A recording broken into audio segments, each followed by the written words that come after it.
My name is Emma, and I'm a 20-year-old university student living in New York. My family has gone through a lot of changes. My parents got divorced when I was 14, and since then, I've lived with my mom. Things got even harder last year when my dad, who I was very close to, passed away from cancer. He left me a lot of money in his will, but I could only get it when I turned 20. This year, I finally reached that age, and then something surprising happened. One afternoon, my stepdad Justin, who is in his mid-30s and has been married to my mom for the last 6 years, asked to talk to me. Our relationship has always been a bit tense. I try to keep things peaceful, but he's not always been nice to me. He started the conversation with a serious topic. He suggested that I give the money my dad left me to my stepbrother Michael to help with his college expenses. According to Justin, Michael needed the money more for his education, and he thought it was only fair that I help out. I was shocked by his request. The idea of giving away the money my dad left for me felt wrong. I tried to explain to Justin that this inheritance was something my dad wanted me to have for my future, but Justin didn't agree. He insisted that I didn't need the money and that Michael's needs were more important. Despite his pressure, I stood my ground. I calmly explained to Justin that my decision wasn't about disrespect. It was about honoring my dad's wishes and keeping my personal boundaries. Justin got very upset and tried to intimidate me, but I remained firm in my decision. It was a tough conversation, but it was important for me to stand up for what I felt was right. I told him clearly that if he was upset by my refusal, he might want to rethink his approach.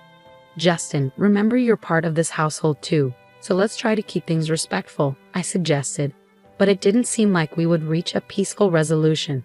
I ended the conversation and left before he could respond.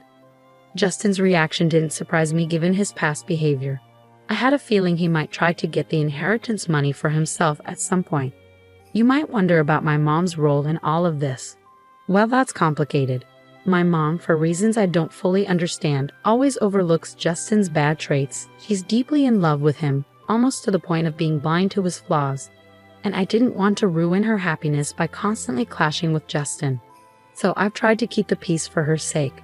It's odd that even though I'm one of the youngest in the house, I often have to be the most responsible. At the time of this ordeal, my mom, Mary, was out of town, which is why she wasn't around to intervene. Had she been there, she would have been furious. Justin knew he had a window of opportunity with her away, underestimating my resolve in the process. As I walked away from our heated discussion, Justin followed, berating me and calling me a terrible sister for not wanting to give the inheritance to Michael. But it wasn't about not wanting to help, it was about the principle. Justin and Michael unfortunately seemed to follow the like father, like some trope, acting more like schemers from a cartoon than family members. Their antics reminded me of the characters Pinky and the Brain, with their roles in this scenario up for debate. As I tried to leave the argument behind, Justin wasn't done. He insisted I listen and comply with his demands, bringing Michael into the conversation to reinforce his point. Michael sleepily joined in, confused about the details until Justin prompted him about the supposed important reason behind their demand for the money, a supposed business venture that suddenly became about Michael's university tuition. Their story was inconsistent, with Justin scrambling to justify their claim to my inheritance, first mentioning a business, then switching to tuition. It was clear their motives were murky at best, relying on manipulation rather than any real need or right to the money my dad left me. I just woke up, so I'm a bit foggy, Michael mumbled, trying to piece together his story. Right, the university. I've been thinking about going, and I need the money for that, so yeah, I need it. His attempt to claim the inheritance for his education wasn't very convincing. I couldn't help but firmly say no, which sparked protests from both him and Justin. Why not, Emma? He's clear about what he wants, Justin pressed, insisting that they deserve the money. We'll just have to see about that, I replied, feeling the tension in the air. Justin's usual antics were harmless, but this new scheme to manipulate me out of my inheritance showed a selfish and immature side of him. I decided not to tell my mom right away, wanting to deal with the situation myself, especially after learning more about their questionable intentions. Emma, stop being childish. It's time to act like an adult and do what's right. Justin lectured, suggesting that giving away my inheritance was the mature thing to do. His reasoning didn't make much sense to me. And what, Justin? The right thing is to give away my inheritance just because you say so, I argued. His insistence on keeping this from my mom made me even more suspicious. Why shouldn't I tell her? She deserves to know what's going on in her own house. Justin's urgency to keep my mom out of it, along with his unusually stern attitude, made me even more determined. Something wasn't adding up, especially with the supposed business venture Michael mentioned earlier. It was clear they underestimated my awareness of their tactics, and Justin's resistance to involving my mom raised a big red flag. At the first chance I got, I decided to talk to my mom. "Hey Mom, how's everything going?" I started, trying to gauge her mood. "I'm doing okay, dear. What about you?" she replied. I hesitated, knowing what I was about to say might cause some trouble. "Not so good, Mom. There's something going on with Justin and Michael. Justin especially. He's been acting really weird." My mom tried to calm me down, telling me not to worry too much. "Oh, Emma, don't let your mind run wild." But it was too late to stop my suspicions. Everything seemed to point to something more than just a misunderstanding or me being paranoid. Even though my mom was hesitant to believe anything bad about Justin, I kept going, determined to make her see what was really going on. "Mom, I understand you have feelings for him, but Justin went too far. He didn't just ask for the inheritance money. He demanded it for Michael, saying it was for education. There's something not right about all this, and he even got aggressive when I mentioned telling you," I explained, my determination growing despite her doubts. My mom hesitated, torn between her emotions and the troubling accusations against the man she cared about. "I'm having a hard time believing this, Emma. I think we need more proof to understand what's going on." "Don't worry, Mom. I'll find the evidence we need," I reassured her. Even though she wasn't fully convinced, I couldn't shake the feeling that Justin had somehow manipulated her. But I knew I needed solid proof to expose his true intentions. That night, I searched the family computer for any clues about Justin's behavior. Luck was on my side when I found his email account open. What I discovered was shocking. Emails between Justin and a woman named Martha revealed a web of deceit. These messages hinted strongly at an affair. But what caught my attention was their discussions about plans for divorce and a future together, fueled by money from a shady business venture. While Justin was careful not to mention anything illegal, his betrayal was clear. Armed with this information and determined to learn more, I decided to talk to Michael, hoping he might accidentally reveal more about their plans. I started a casual conversation with him, secretly recording our exchange on my phone. "Hey Michael," I greeted him, pretending to be cheerful. "Hi, Emma," he replied, sounding happy. "You seem in a good mood today." "Why not?" "It's a beautiful day," I said, steering the conversation to find out more about Justin's plans and how they were affecting my family. I approached Michael with curiosity, pretending to consider their request for the inheritance money.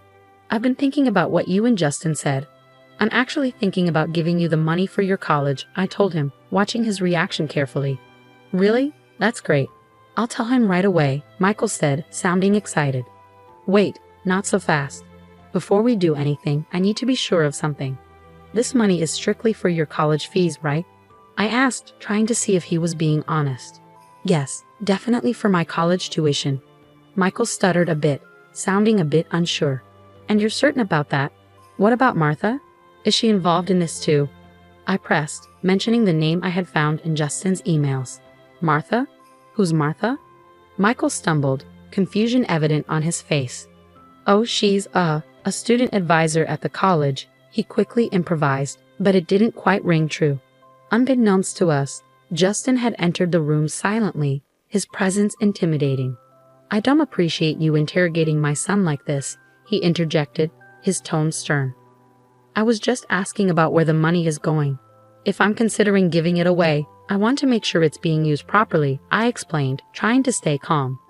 Justin's response was sharp. "Once you give money away, it's no longer your concern. It's not up to you anymore."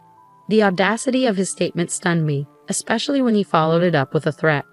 "You're not just thinking about giving us the money, you will give it to us, or you'll find yourself out of this house." Michael looked just as shocked as I felt by his father's sudden escalation. "Dad, this isn't what we talked about," he started, but Justin cut him off, asserting his authority and threatening to kick me out if I didn't do as he said. I chose to stay silent, retreating to my room while recording the entire confrontation. Justin had no idea that his true colors were being recorded. Once I was safe in my room, I gathered all the evidence I had against him. It felt like I was a detective in one of those crime shows, piecing together the puzzle. I had audio recordings and email screenshots, all pointing to Justin's deceitful behavior and his affair with Martha. Feeling the weight of my findings, I knew it was time to involve my mom. "Mom, are you sitting down? I have something important to tell you, and it's not easy," I said, preparing her for what I was about to reveal. Breaking the news to my mom was difficult. I started by telling her about the unsettling discoveries I had made. At first, she found it hard to believe, but when I played the audio recording of my conversation with Justin, her denial started to fade, replaced by a mix of shock and heartbreak. "Why would he do such things? Why be so cruel?" she asked, her voice breaking with every word. "It's difficult to accept, but we're dealing with someone who doesn't have our best interests at heart," I replied gently, trying to offer support despite the harsh truth. "I hate to say it, but he's not the person we thought he was." Hearing the truth from the recording was a turning point for my mom. "This is unacceptable.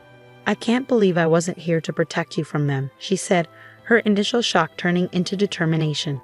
"Stay where you are. I'm coming back right away. And yes, I've locked my door," I reassured her. My mom's protective instincts kicked in. She was ready to confront Justin and make sure he regretted his actions. "He's going to realize he made a big mistake messing with our family," she said, her voice filled with determination. When she arrived, it was a moment of mixed emotions. We hugged tightly, sharing tears over the betrayal and the tough decisions ahead. But there was also a sense of relief and unity. Together, we spent hours planning, ready to face the situation as a team. In the days that followed, Justin was puzzled by my mom's sudden return and her cold attitude towards him. He tried to act cheerful, probably hoping to charm his way out of any trouble. But my mom saw right through him. She wasn't swayed by his act and was preparing to take action. Concerned about the true nature of Justin's business and the potential misuse of the inheritance, my mom decided to bring in professional help. She hired a private investigator to dig deeper into Justin's activities and the mysterious emails. The thought of him planning to misuse the money for unethical purposes made her furious, and she was determined to protect us from his deceit. The private investigator's findings confirmed our worst fears and shed new light on Justin's schemes. My mom filled me in on the details, and together we prepared for the next steps. It was clear that this was more than just a family dispute. It was about standing up against manipulation and ensuring justice was served. The atmosphere in the room was tense, a mix of disbelief and determination hanging between us. Justin's usual confidence seemed to waver under the weight of our accusations, his eyes darting around as if searching for a way out of our confrontation. "You don't know what you're talking about. This is absurd," Justin tried to deflect, but his voice lacked its usual assertiveness. It was evident that the tables had turned and the power he once held was slipping away. Caught in the middle of this familial turmoil, Michael looked from his father to us, his expression a mix of confusion and realization. Perhaps for the first time, he began to see his father for who he truly was, a revelation that seemed to shake him to his core. My mom, with a determined look fixed on Justin, stepped forward. "Not only do we understand, but we have proof. Emails, recordings. You've been planning to launder money through a laundromat, and you've involved yourself with a known criminal. Martha's record speaks volumes, and your plans for this business are crystal clear." Justin's attempts to maintain innocence were crumbling fast. "You have no idea what you're getting into. This is my business, my life. You can't just barge in and—" "But we can, and we are," I interjected, supporting my mom's stance. "This isn't just about your business, Justin. This is about our lives, our safety. You've brought danger and illegality into our home, and we won't stand by and watch you destroy everything for your own selfish gains." The evidence was undeniable. The audio recordings of Justin's and Michael's conversations, the emails outlining their plans, and now their own admissions made it impossible for Justin to deny any longer. The camera in my hands, still rolling, captured every word, ensuring there was no way out for him. "You think you're clever, recording this, gathering evidence," Justin sneered, his composure cracking further. "You may think you've won, but—" "We don't think we've won, Justin. We know we have." My mom cut him off, her voice strong and unwavering. "What you've done is not only morally wrong but also illegal. You've endangered this family, exploited my trust, and now you're going to face the consequences." As the confrontation reached its peak, Michael finally spoke up, his voice barely above a whisper. "Dad, how could you?" It was a question heavy with betrayal and disillusionment, aimed at the man he had once looked up to. The room fell silent, the weight of the situation settling in. Justin, stripped of his usual confidence, seemed to shrink before us. It was clear the charade was over. My mom's next steps were evident. Legal action, separation, and ensuring the safety and security of our family. As we left Justin to grapple with the consequences of his actions, my mom and I knew the road ahead would be tough. But armed with the truth and evidence, we were ready to face whatever came next together. The veil of deceit had been lifted, revealing a newfound strength and unity between us, ready to rebuild and move forward. "I don't know what you're implying. Why don't we call Martha? Maybe she can clarify things." Justin attempted to deflect, his panic thinly veiled. "You think you have it all figured out. Martha is just a friend," he added. But his confidence was rapidly fading. "The compromising picture we found tells a different story," I countered, my voice steady despite the turmoil inside me. "And seriously, who uses email for affairs these days? It's incredibly reckless." Justin, visibly flustered, retorted, "You went through my personal stuff? That's outrageous." "No, Justin, what's outrageous is you," my mom interjected, her voice filled with indignation. "How dare you threaten my daughter over money that rightfully belongs to her? How dare you try to evict her from her own home? Your actions are indefensible. How dare you involve your son in your reckless plans, putting him at risk? And your audacity to plan illegal ventures with that money is unforgivable. Now, when it's time to face the consequences, you suddenly fall silent." She continued, her words sharp and slicing through the tension in the air. Justin, feeling cornered and desperate, snapped, "Get that camera out of my face." As he lunged towards me in a blind rage, I swiftly dodged his attempt, his aggression only emphasizing the seriousness of his unraveling. "Are you really about to attack my daughter? Do you understand the trouble you're in?" my mom exclaimed, her voice a mix of shock and fury. Justin, defiant until the end, sneered, "You think you know what's going on? You know nothing. Well, let's see if the police agree with you. They should be here any minute now," I declared, watching closely for his reaction. "Police? You wouldn't dare," he blustered, but his confidence faltered as the sound of police sirens grew closer. Justin's usual arrogance faded, replaced by pure terror. It was the first time I'd seen him stripped of his bravado, revealing the coward underneath. "Please, Mary, let's not make this worse. I can explain," he pleaded, his voice cracking under the pressure. "Save your explanations for the judge, you disgraceful man," my mom retorted with a disgust that left no room for doubt. "And Michael, don't think you're off the hook. You'll face the consequences too." As the police arrived, it was evident that this marked the beginning of the end for Justin's schemes. My mom's powerful statement reverberated in the air, signaling a crucial moment of justice for us. "This should be a lesson to you about disrespecting my daughter and me. You're old enough to know right from wrong, and it's time for you to face the consequences."